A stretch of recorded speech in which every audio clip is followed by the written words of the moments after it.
Hey guys, it's Cameron at OU's Properties. Hope everyone's keeping well. Great news last night. It looks like the majority of South Africa will shortly be able to go back to work. And that's good news for everybody because as we've already seen, everybody in our economy is interlinked. And with one little link in the chain not working, I think we've all noticed the effect that it's had.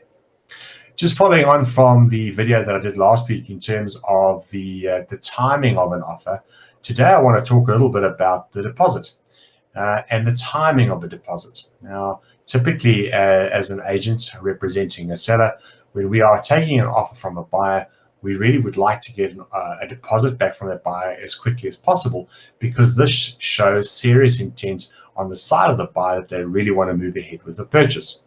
But what we've seen in the last number of years is that a number of buyers don't have money for a deposit, so they are requiring 100% bond from the bank.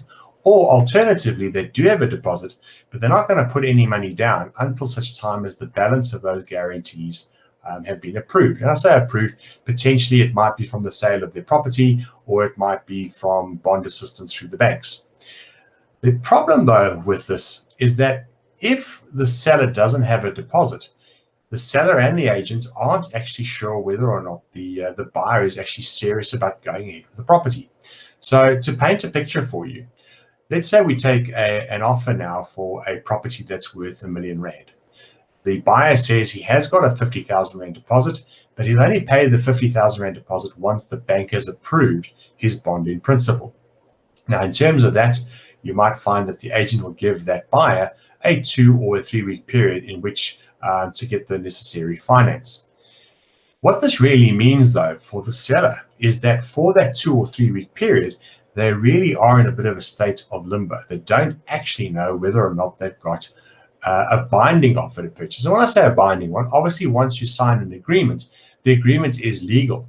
But if the buyer doesn't move ahead and get their bond or put their deposit down, and the attorney then demands specific performance, the reality is if the buyer is unwilling, it's generally not a great idea to go ahead and sue, because effectively the legal process might end up costing you more money and more time rather than just going out and looking for a new buyer. So if you are a seller and you are in that situation where you're thinking about accepting an offer with no deposit, the advice would be is accept the offer, but make sure that you as the seller and as the agent who's taken the offer have the opportunity to continue marketing the property. At least have that sort of ace in the hole, as it were. So if the first buyer doesn't come in, you haven't lost that amount of time and you don't have to restart your marketing process.